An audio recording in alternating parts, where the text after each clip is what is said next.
El topo pasó la mañana entera ocupado en el aseo primaveral de su casita, primero con escobas y plumeros, luego subido en escaleras, escabeles y sillas con el cubo y el brochón para encalar. Al final tenía polvo en la garganta y en los ojos y manchas de lechada en su negra piel. Además le dolía la espalda y sentía un gran cansancio en los brazos. La primavera se agitaba allá arriba en el aire y también en lo hondo de la tierra, bajo los pies del topo y en torno de él, penetrando hasta su sombría y humilde casita como un anhelo y una dulce inquietud. No es, pues, de extrañar que de pronto arrojara al suelo su brochón, exclamando ¡qué fastidio! Y ¡al diablo el aseo! Y saliese de súbito sin ponerse siquiera la chaqueta. Algo le llamaba desde arriba y se dirigió al angosto y empinado túnel que equivalía en su morada a las arenadas avenidas propias de las bestezuelas, cuyas residencias se hallan más próximas al aire y al sol. Arañó, pues, rascó, hurgó y cavó con sus menudas garras y volvió a cavar, hurgar, rascar y arañar de lo lindo, murmurando para su capote ¡arriba, arriba!, hasta que al fin, ¡pop!, asomó el hocico a la luz del sol y rodó por la tibia hierba de un gran prado. Tan lindo era todo que parecía irreal. El topo vagó rápidamente por la pradera, a lo largo de los setos vivos, cruzando los matorrales, y por todas partes hallaba pájaros que construían su nido, plantas que echaban capullos, hojuelas que surgían, todo feliz, progresivo y atareado. Y en vez de sentir el aguijón de su conciencia y un susurro interior que le recriminase «debes encalar», solo experimentaba el alborozo de ser el único Aragán entre los activos ciudadanos. Sintióse en el colmo de la felicidad cuando, al errar sin objeto por la campiña, encontróse de pronto junto a un ancho río. Mientras se sentaba en el césped y miraba a través del río, llamóle la atención un oscuro agujero en la otra orilla casi a ras de agua. Mientras miraba el agujero, una viva lucecita pareció parpadear en el fondo, desvanecióse y volvió luego a temblar como una pequeña estrella. Pero no era probable que hubiese allí una estrella, y para ser luciérnaga era demasiado chica y rutilante. Luego, mientras el topo observaba, le hizo un guiño, con lo que se vio que era un ojo, y un pequeño rostro empezó a formarse en torno suyo como un marco ciñendo un cuadro. Era una carita parda, con patillas, un rostro grave y redondo, con el mismo guiño que atrajo desde un principio la atención del topo. Tenía pulcras y menudas orejas y espeso pelo sedoso. Era el ratón de agua. Una de esas narraciones que no tienen edad, ni tiempo, ni lector posible, sino cualquiera que quiera adentrarse, Pablo, en esta magia, en esta fábula, en esta maravilla que es el viento en los sauces. Un clásico de la literatura infantil juvenil inglesa de allá de 1900. Se escribió y se publicó en 1909. En su día empezó a conocer una popularidad inmensa, pero las críticas no fueron muy benévolas. El beneplácito crítico vino mucho después, pero bueno, con apoyo o no apoyo crítico, como digo, desde el mismo comienzo de su publicación, pues encantó a niños y también adultos. Esta odisea aventura que emprende un topo cuando sale de bajo tierra, se encuentra con una rata de agua y emprende aventuras con un sapo y un tejón. Nada más y nada menos. Porque, ya lo ven, es un cuento, una fábula, pero tiene su extensión. O sea, por eso es un libro que, aunque a los jóvenes, claro, les divierta, les gusta, son los animales haciendo cosas de humanos, digámoslo así, pero claro, lo que la novela cuenta, lo que la historia cuenta, parece que en ese trasfondo entramos mejor los adultos, o al menos los que nos consideramos un poquito experimentados. Sí, porque aparte de estas aventuras, como digo yo, más o menos lúdicas, con un tono pastoral, que entronca con esa tradición inglesa de amor por la naturaleza y los pueblecitos y las pequeñas gentes que los habitan, también hay una crítica a la división social, de clases sociales que había en Inglaterra. Por ejemplo, el sapo así representa la clase alta, el topo evidentemente a la clase baja, y está la clase media, que está representada por el tejón y la rata de agua. O sea que también hay cierta crítica social, como digo. Lo fantástico es que está escrita en un tono infantil y lúdico, de principio a fin. Somos los demás los que ponemos unas intenciones y que, aunque estén en el autor, como digo, están muy escondidas para que no estorben a los niños. Sí, además siguiendo la tradición de clásicos como Alicia en el País de las Maravillas o En la Colonia de Watership, de la que hablamos hace no mucho, El viento en los sauces, su autor también empezó a escribirlo como una serie de relatos de aventuras para sus hijas. Y bueno, como sueño de todo escritor, hay que decir que él trabajaba en un banco y a raíz del éxito del viento en los sauces pudo dejar su trabajo y dedicarse a la escritura. De hecho, aunque publicó más Kenneth Graham, pero desde luego queda, entre comillas, como autor de una sola obra, porque siempre que se habla de él, se habla del viento en los sauces. Sí, pero bueno, por lo menos pudo cumplir su sueño de vivir de imaginar y de crear. Y nos regaló esta fábula fabulosa fábula. Una maravilla que además contó a lo largo de las décadas hasta con 50 ilustradores. Aunque aquí la edición que tiene son los dibujos clásicos, las ilustraciones primigenias. Pues es fantástico comenzar un programa dejándonos mecer por el viento en los sauces, ¿verdad? Es así, aquí siempre nos gusta traer de vez en cuando clásicos ingleses de literatura infantil juvenil. Pero esto, por supuesto, no termina aquí, porque seguimos, continuamos, estamos leyendo.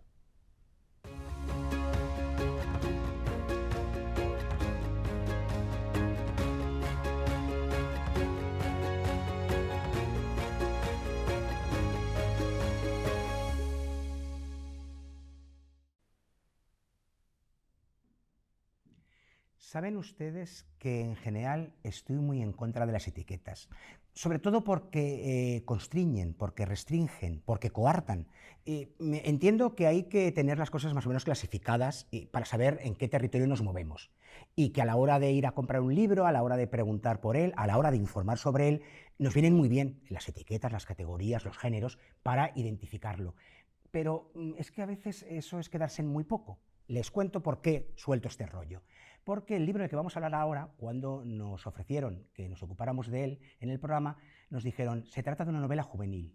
Y miren, sí, es una novela juvenil, es una novela que puede leer el público juvenil, el público joven, pero es que excede eso, creo. Vamos a hablarlo, si quieren ustedes, que es mucho mejor y más interesante, con su autora y que ella nos cuente cómo la concibió, cómo la creó y los resultados de esta estupenda novela publicada por Toro Mítico llamada El Norte Azul, cuya autora está hoy, como les digo, con nosotros, Ángela Balvey. Bienvenida a El Arpa de Becker.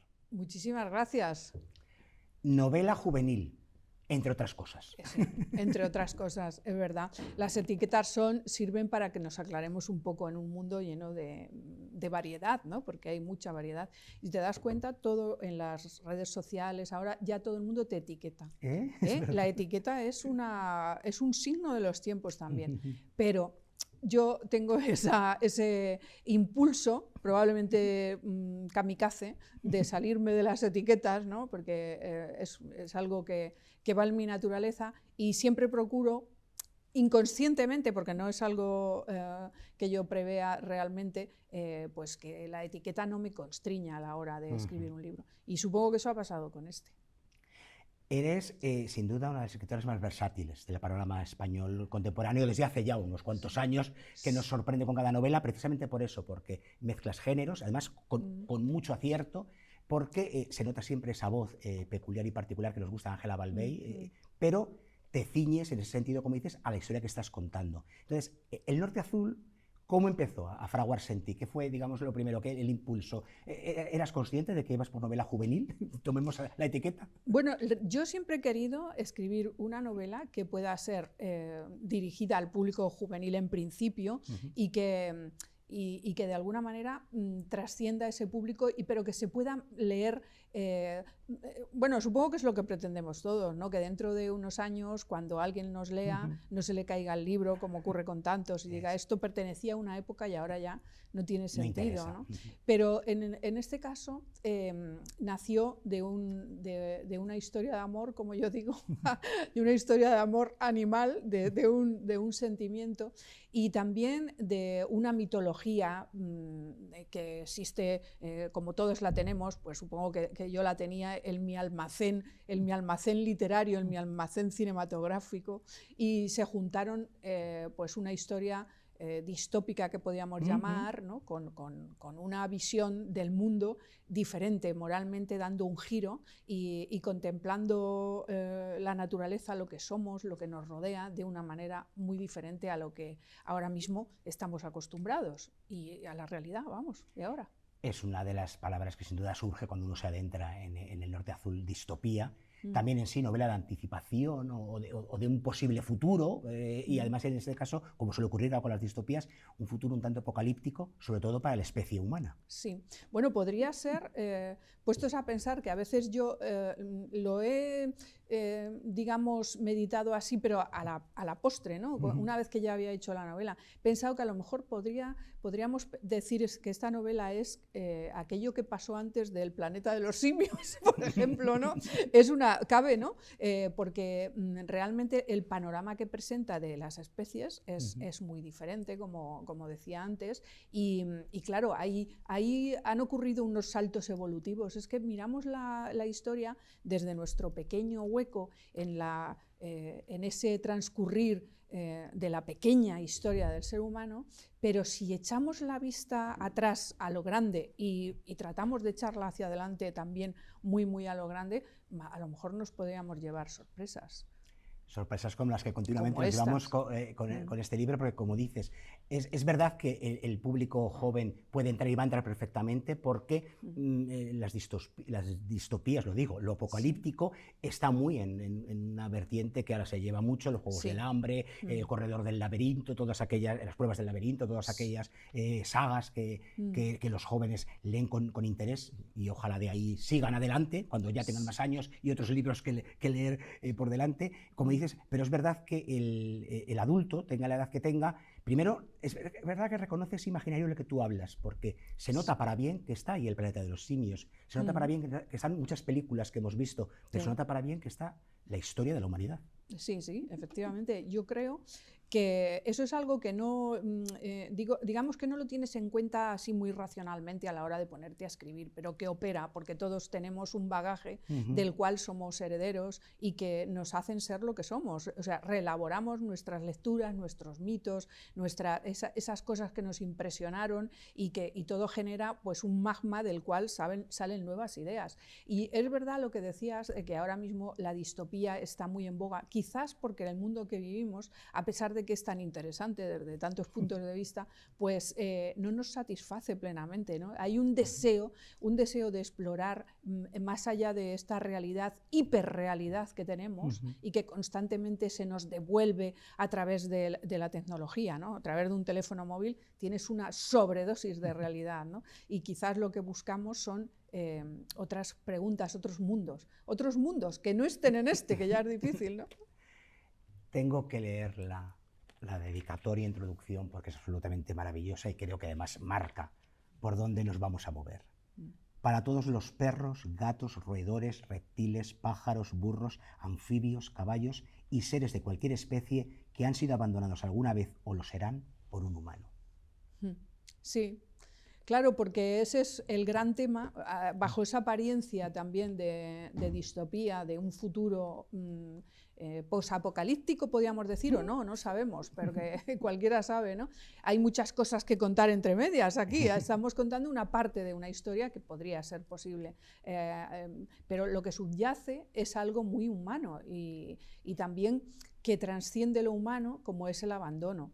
Entonces, yo creo que ese es el gran motivo de la novela y por eso he puesto esa dedicatoria, ¿no? Porque yo creo que creemos que el abandono es un sentimiento que es de los más importantes que tenemos los humanos, pero creemos que es exclusivamente nuestro, que pertenece a nuestra especie, y yo no estoy de acuerdo.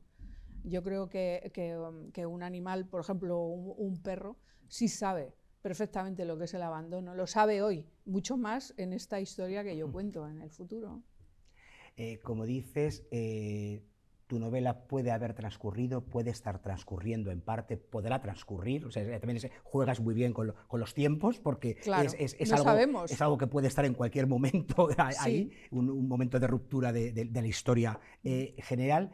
Pero hay algunos párrafos que yo he leído como advertencias y que me han gustado por volver a tomar conciencia, porque tú hablas de cómo las especies que ahora, digámoslo así, gobiernan, dominan este mundo que tú cuentas en el norte azul, construyen sus ciudades como si fueran refugios, como si tuvieran que protegerse. Y creo que por desgracia, sin ser conscientes de ello, pero de repente miramos alrededor, estamos trabajando en ello, Ángel. O sea, como decía aquel, estamos convirtiéndonos en habitantes de nuestro propio búnker y cada vez más atomizado, además, ¿no? Bueno, posiblemente. Es que como nos hemos autoarrogado la presunción de ser los reyes de la creación, cuando realmente estamos gobernando un periodo mínimo de la historia de la Tierra, por supuesto, del planeta Tierra, y nuestra historia es muy pequeña. En todo ese tiempo hemos colonizado mucho, hemos depredado. Está bien, porque eso nos ha permitido multiplicarnos de una forma fabulosa, pero no sabemos si podemos acabar depredándonos a nosotros mismos en ese afán de conquista, ¿no? Entonces, posiblemente lo que dices es cierto, estamos construyendo un refugio y no sabemos bien con qué objetivo ni quién se va a beneficiar de esa protección. Hablas también en otro momento de cómo a el niño protagonista le asustan, claro, para eso están las historias de horror, pero de repente su hermana matiza, de realidad, habría que decir. Y claro, es que lo que más nos horroriza, Ángela, es lo que vemos posible, sí. lo que puede ocurrir o está ocurriendo. Efectivamente, es que este es un mundo donde el tamaño sí importa, que es aquel gran eslogan, a mí me parece fantástico, ¿no? Que, bueno, pues el tamaño sí importa cuando ponemos las cosas en perspectiva de tamaño, cuando de repente lo que ahora consideramos diminuto se engrandece y viceversa, las cosas cambiarían mucho. Hace poco salió una foto que ganó un premio o quedó finalista en unas fotos de naturaleza de la cabeza de una hormiga en detalle, y era monstruosa, de repente era, y yo pensé, porque yo ya había escrito este libro, tiene ya varios años de haber sido escrito, aunque se publicó hace poco, y pensé inmediatamente en que ese era el mundo que yo veía. O sea, yo he intentado en este libro ver a los otros seres desde otra perspectiva, en el que el tamaño sí importa, y claro, la cosa cambia mucho.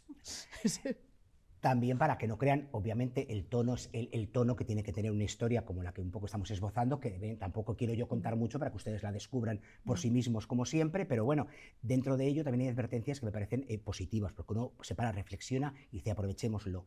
El momento en el que la madre le dice a la hija todo lo bueno que han dado los humanos y destaca algo fundamental, la risa, sí. La capacidad de regocijarnos, Ángela. Claro. ¿Y por qué la despreciamos? ¿Por qué la minusvaloramos? ¿Por qué la echamos a un rincón? Totalmente. ¿Verdad? Bueno, pero en España es una tradición. El canon siempre ha despreciado la risa. Totalmente. O sea, parece que aceptó el Quijote como cumbre. Que no sabe, el Quijote tiene una parte humorística fundamental. El humor parece que está escrito, se escribe con minúsculas y es mentira. Se escribe todo con mayúsculas. Y desde entonces es como si no cupiera en nuestro canon, en la inteligencia cultural cree que eso es poca cosa, ¿no? Que no está a la altura de lo que se supone que tiene que ser la grandilocuencia, la solemnidad, y de hecho se sigue adoleciendo de esa falta, ¿no? En la literatura española,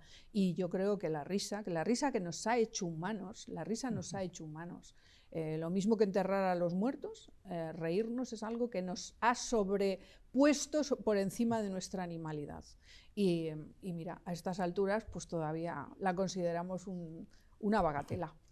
Y también en lo positivo, en lo que uno saca de bueno, también para decir, claro que sí, hablábamos de esas ciudades construidas como refugios, construidas hacia adentro, y ella descubre construcciones que se le antoja, como no las conocía de antes, que tienen que ser humanas, que están hechas hacia lo alto, hacia arriba, abriéndose, expandiéndose.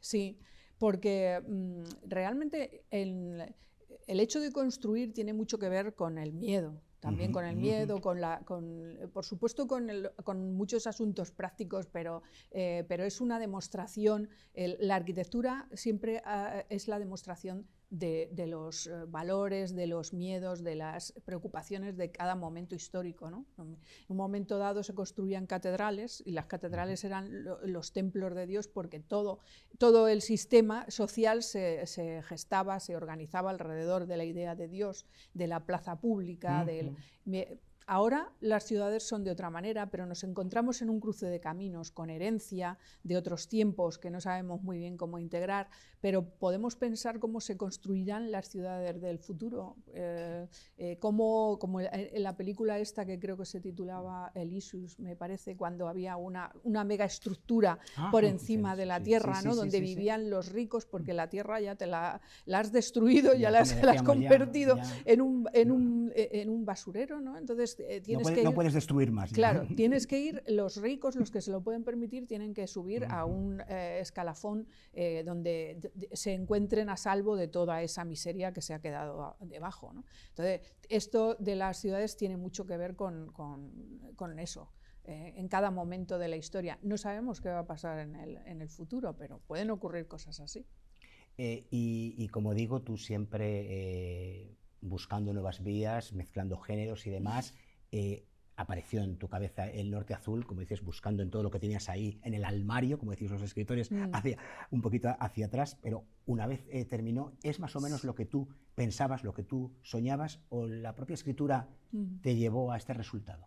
Bueno, yo creo que, a ver, siempre cuando uno escribe, cuando uno se enfrenta a contar una historia, siempre te encuentras algo insatisfecha, sobre todo en mi caso, ¿no? Que me parece que podía haberlo hecho mejor y nunca me daría, si tuviera que calificarme a mí misma, sería mi peor crítica, o sea, y ya he tenido críticos peores, o sea, muy peores. Por eso ya te vale. O sea pero bueno, es más o menos esta la idea de lo que yo quería contar. Es verdad que era una idea un poco difícil de trasladar al papel y contarla organizada como una historia atractiva, como un cuento, pero a la vez con algo que tuviera esa emoción, ¿no? Porque la emoción era fundamental. Entonces, bueno, yo solamente puedo decirte que he hecho lo que he podido. Que no sé si es bastante. Yo creo que has hecho lo que sabes y has sabido. O sea, que de verdad, Ángela, como siempre, enhorabuena. Un placer leerte y un placer vivir este norte azul, que hay que sufrirlo, pero hay que vivirlo, para tomar nota, ¿verdad? Desde luego. Bueno, eso yo espero que tenga lectores tan agradecidos como tú, tan buenos como tú y tan finos como tú, que es que eso, no hay mejor regalo para un escritor. Perdona, el bombo. No, me suben los colores, los hay, seguro, los hay. Los que nos sintonizan siempre los lectores ahí. son gente muy especial, la verdad, así que Muchas es gracias un lujo. Por tu visita. Gracias, Ángela Balvey. Muchas gracias. Y ya saben ustedes lo que toca ahora, ¿verdad? Irnos al ángulo oscuro del salón para que el arpa se tranquilice, se relaje y vuelva a sonar con melodías tan estupendas como estas del Norte Azul, publicado por Tolomítico. Volvemos muy prontito, no se despisten.